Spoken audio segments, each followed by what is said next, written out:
Welcome back to the PrairieLand Advantage series on STS combines. Our topic today is talking about how crop flows through the threshing area of all STS combines.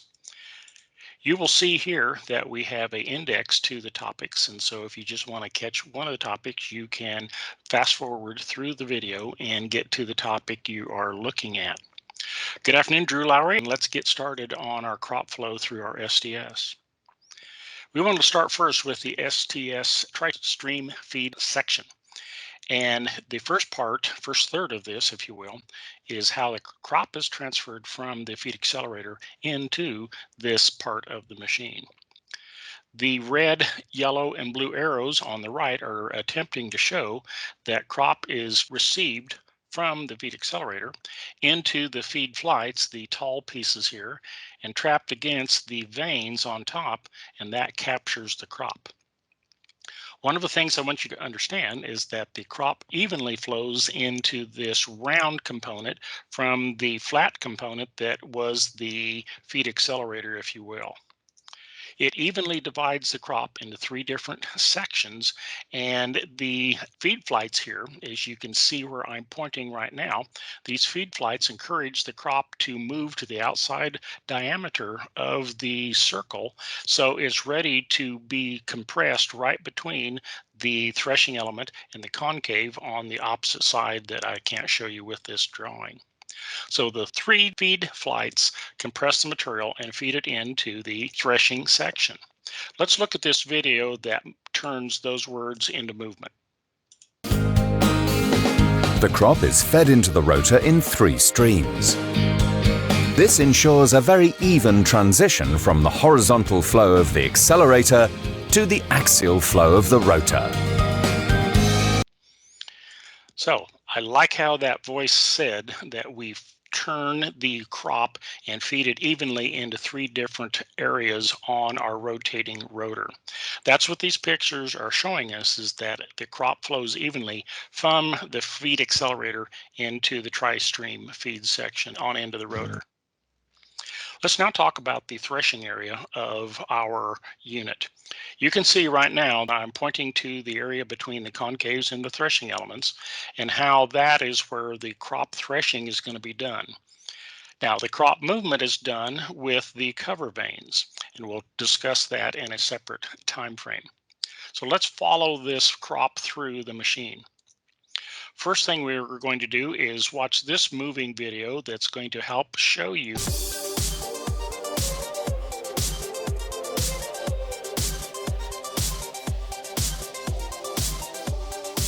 Now, we like this video, and I chose that so that you could see that the threshing is being done here in the threshing area. In fact, almost 99% of the threshing has to be done in this area, but a significant amount of separation has to be done here too. So that is why adjustments in the threshing section are so important and so valuable to get the most performance out of your STS combine. Now, let's look at the original rotor. When these machines came out in the 50 series, the rotor looked like this. All 15 threshing elements were mounted to the round part of the tube, and our compression feed flight area had only feed flights in it. That was the case up till 2005, when in 2006 we changed to what's called the bullet rotor.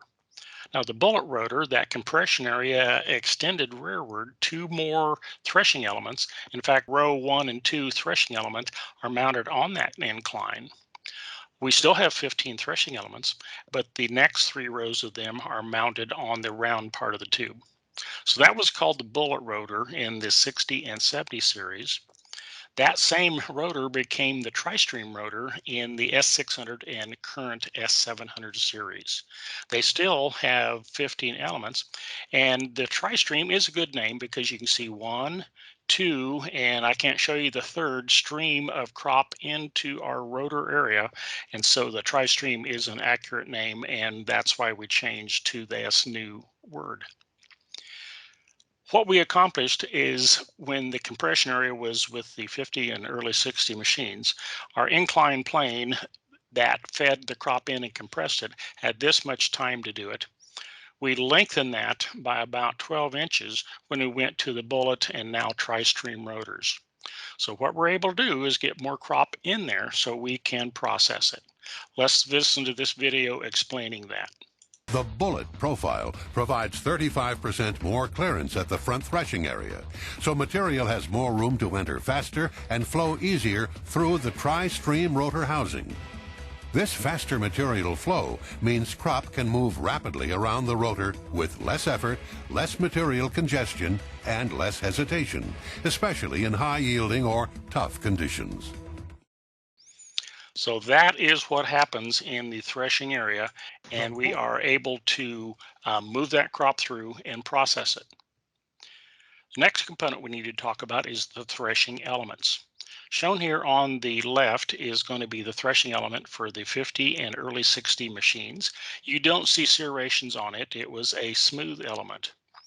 The late 60s when the bullet came out and the current machines have rasps on here. And what that does is improve our threshing and our throughput. If you have a rice version, we have the similar rasps on here, but we have a serrated bar here that helps us to move crop through because rice has a lot more material other than grain, relatively speaking. Now, as you use these machines over the years, they will have wear. You need to know when it's time to replace components. That's the job of this clearance gauge. This clearance gauge, the long distance, will tell you when your separator tine is wore out. This measurement here will tell you when your concave is wore out. And this clearance here will tell you when your threshing element is worn out. It comes with instructions, and so you'll know when it's time to put in some new parts to get optimum performance. Before we leave the rotor area, there's one more we need to talk about. With the advent of the S600 machines, we had what's now called the variable stream rotor. And if you look, our compression area extends from the nose through all of the actual threshing elements. And so that is what we call the rice rotor, because rice has a lot more material than we do here in the center part of the country. What that does is it allows us to put more crop in there and process it. Now, the next component we need to discuss is concaves. You can see here, and I'm going to point at the small wire, which is going to be for the smallest grains, primarily wheat. That is going to be a ideal concave because what it does is it has the fewest amount of openings and encourages threshing because wheat threshes more difficult. If you get in the bigger crops, more like soybeans and rice, the large wire works better, and those are larger size seeds. And the crop that's easiest to harvest is soybeans and corn. And so we have the round edges because corn harvests really smoothly, and you don't need to be aggressive like you would in a small grain wheat or oats crop. Now, the clearance between the threshing elements and the concaves must be adjustable based on crop. So that is the job of the electric threshing adjustment section. Not shown here is a actuator over here where I'm pointing that turns a cam and closes or lengthens the distance between the threshing elements and whatever concave you've installed. Now, let's talk about that. Those concaves need to be leveled at least seasonally. And what that means is that as components wear through normal use, what happens is normally the front wears quicker than the rear. And so we need to level the concave. Once we get that leveled, we need to zero the concave, which means getting it in sync with the cab indicators. And this is the case on all STS machines. Now, one of the things we need to do is understand how we get the concave leveled. What we do is we close the concave until it ticks as we turn the rotor. On a large rotor, which is class 6 and up, it's going to tick on the 9th bar, counting from the left-hand side of the machine, looking at it from the front here, 8th on the class 5 machines. So that's where the ticking sound is coming from, is between the tallest threshing element and that bar. That's the ticking. Then we back it off just a little bit. I'm not going to explain the purposes for doing that. I'm going to let you reference the appropriate operator's manual for the correct adjustment procedures. Now, one of the things we need to understand is that we do not run STS combines as tight in the concave and threshing area as we did on conventional machines. This is what results if you do. This customer had traded for a STS and didn't realize that you run in the 13 to 18 millimeter area in central part of the country most of the time. They were running down in the less than 5. And so this was creating excessive wear on the elements because they were physically running it too tight. As the video said, we like and prefer crop on crop threshing, and when you set these STS machines right, they do that. Now, we do have an option of a concave that is hydraulically actuated. It's a hydraulic relief valve, and these are hydraulic cylinders that allow that slug through and then put the concave back where it was for ideal threshing. This is an option both on TriStream and variable stream rotors, much more commonly associated in the rice country. The final threshing topic we need to talk about is how much time does the crop spend in the threshing area? Note that we have a 30-degree angle as we are pulling the crop into the threshing area. Lower it down to a 25-degree angle as we are processing it in threshing, but we're lingering 10 degrees more time-wise as it stays in the separating section so we can get all of that grain out. So these vanes are welded onto the covers on all three of the conventional type rotors. Now, if you have a variable stream rotor, the vanes on top in the separating section are electrically adjustable from the cab on the go.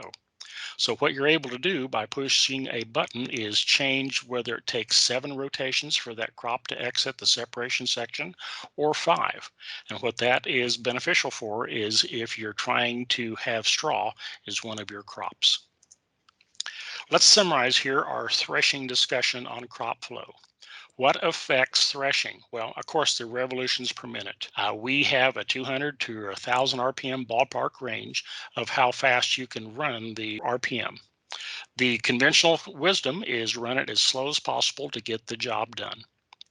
Concaves. Of course, the 3 types of concaves I've shown you are important as far as how the threshing results happen. We need to make sure our concaves are level.